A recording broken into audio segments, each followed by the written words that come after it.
Allá por el año 1975, en Veracruz, un día como cualquier otro, un pescador zarpaba para ponerse manos a la obra en su faena. Aquel día, la suerte de Raúl Hurtado cambiaría para siempre. Y es que, para su sorpresa, revisando la pesca de ese día, encontró una pequeña barra metálica.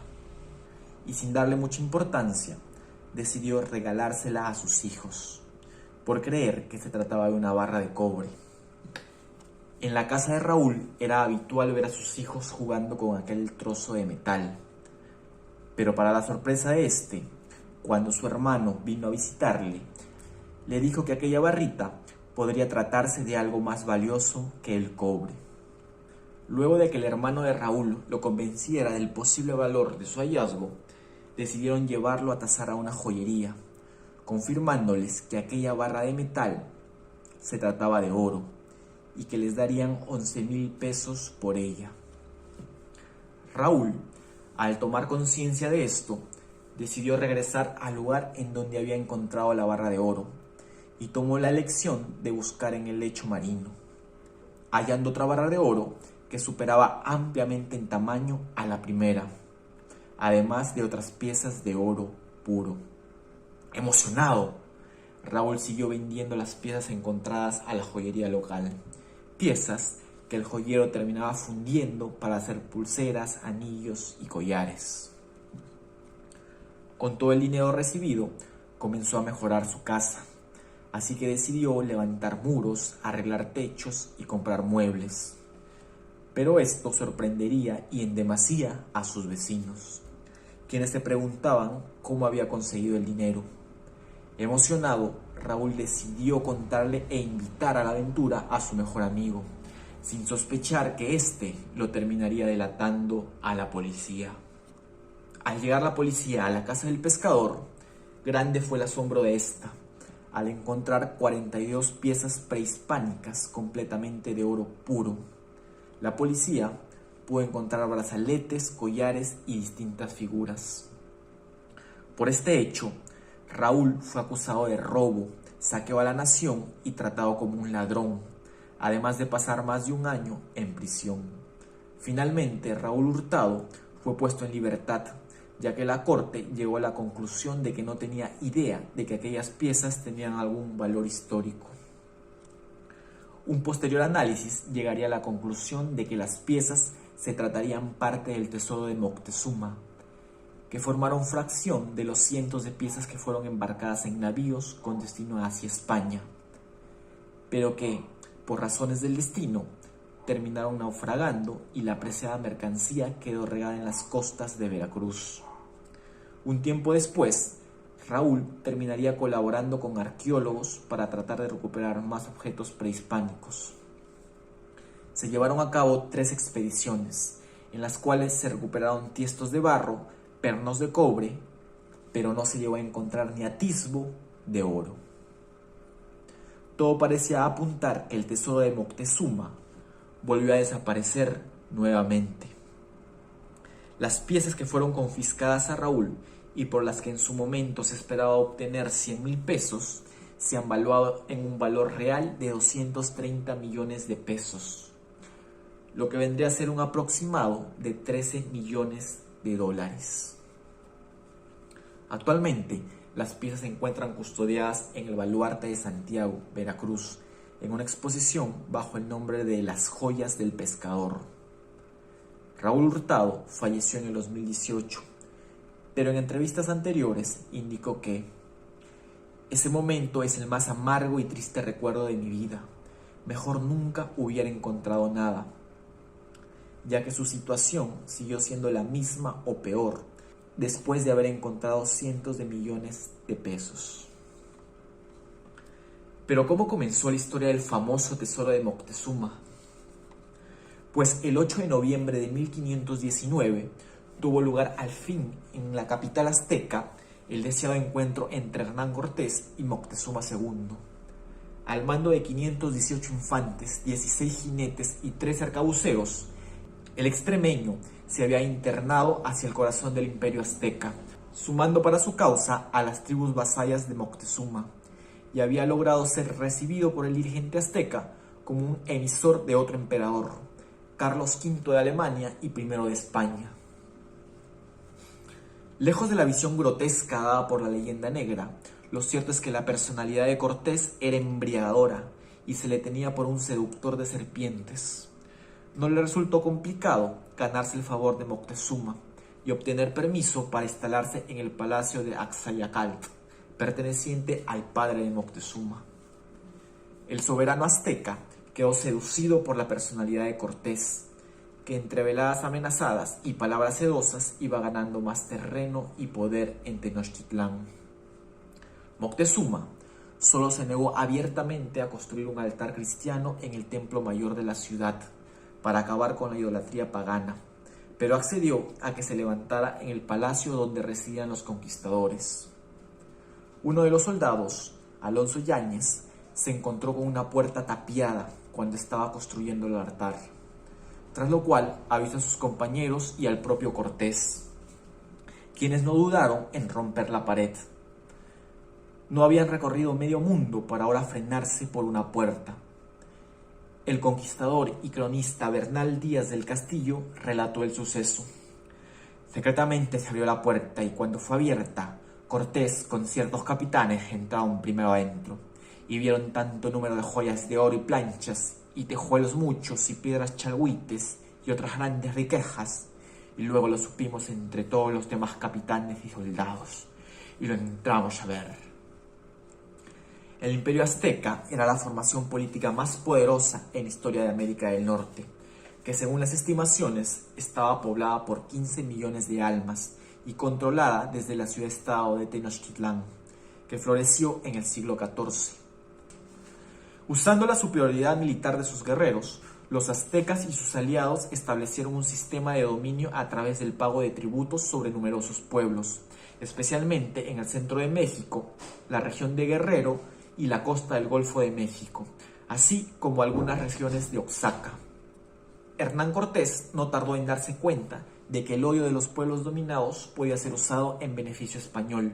En su camino hacia Tenochtitlán, los conquistadores lograron el apoyo de los nativos totonacas en la ciudad de Zempoala, que de ese modo se liberó de la opresión azteca, y tras imponerse militarmente a otros pueblos nativos, los tlaxcaltecas, los españoles lograron incorporar a sus tropas a miles de guerreros de esta etnia.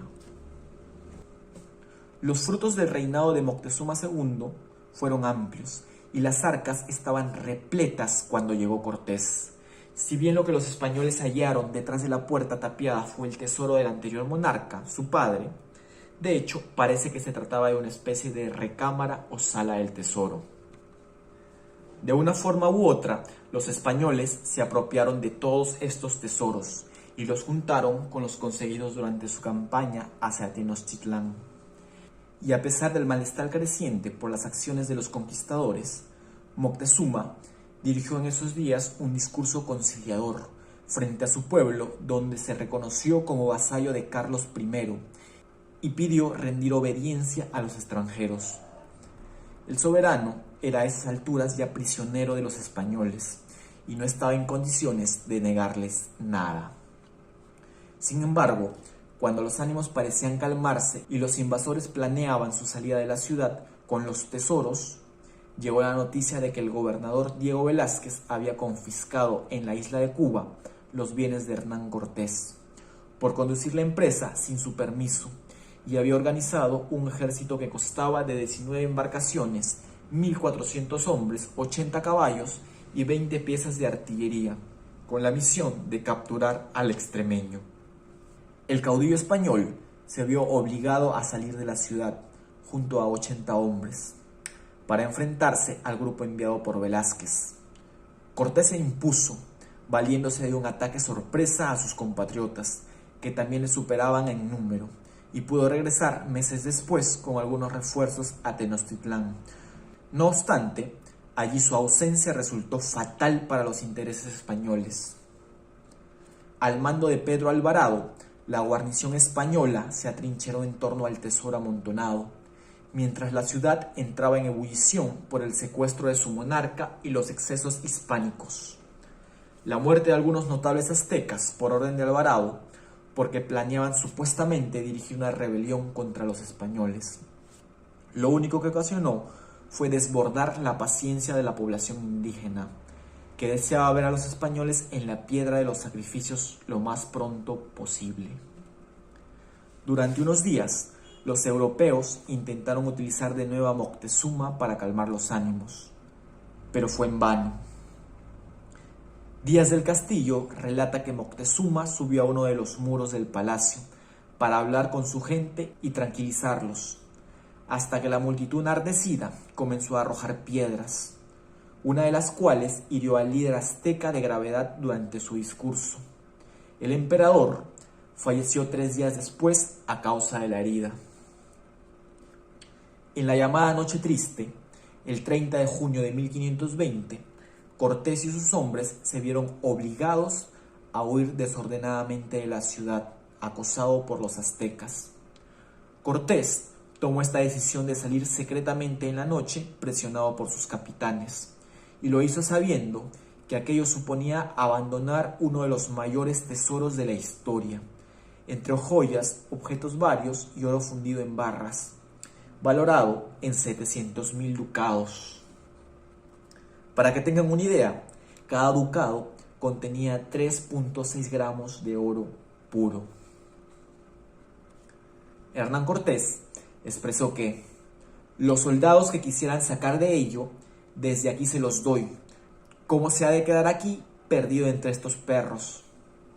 Y esa fue precisamente la razón de la lenta marcha de la expedición española en su salida de la ciudad. Muchos de los conquistadores iban cargados de metales brillantes entre sus pertrechos. Asimismo, el capitán extremeño dispuso que 7 caballos heridos y una yegua transportaran fuera de la ciudad al menos el oro perteneciente al rey. En tanto, el capitán Juan Velázquez de León y varios criados nombrados por Cortés debían defender el carro. El factor secreto se perdió en pocos minutos.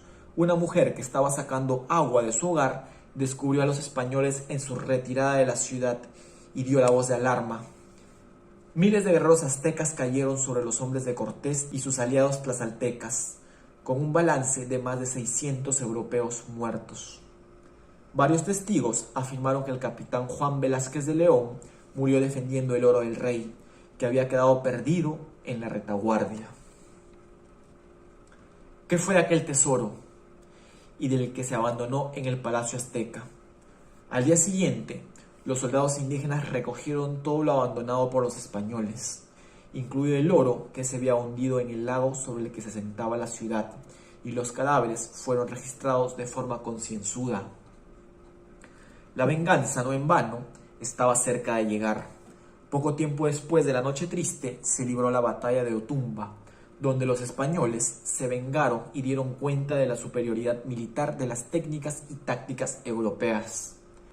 Una vez caído el imperio azteca tras un asedio a la ciudad y capturado el último emperador en 1521, los españoles mantuvieron la esperanza convertida en una obsesión, de que los aztecas hubieran escondido el tesoro de nuevo en uno de los palacios de Tenochtitlán, o incluso lo hubieran arrojado a la laguna.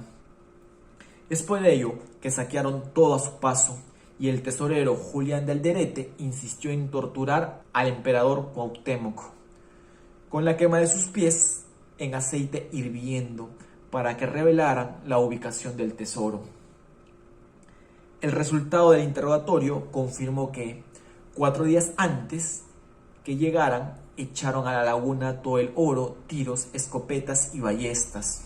Pero a pesar de que los españoles se zambulleron en la zona señalada, no se encontró ni rastro del tesoro de Moctezuma, afirma el cronista Francisco López de Gomara. Solo se halló allí un poco de oro. Posteriores torturas dieron con nuevas zonas del rastreo en la laguna, pero el tesoro no pudo volver a ser reunido.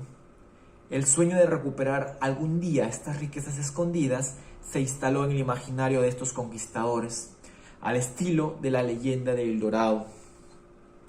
Sin ir más lejos, el hijo de Cortés, Martín, segundo marqués del Valle de Oaxaca, auspició varias expediciones para dar con el tesoro, y ya en el año de 1637 se presentó ante el virrey de Nueva España, Marqués de Cadereyta, el indígena Francisco de Tapi, que decía ser descendiente de aztecas, diciendo saber dónde estaba el fabuloso tesoro de Moctezuma. Este se encontraba, según su testimonio, en la Laguna Grande de San Lázaro, entre el Peñol de los Baños y el del Marqués, en un pozo que acostumbraban bañarse antiguamente. En ambos casos, las búsquedas no lograron su fin.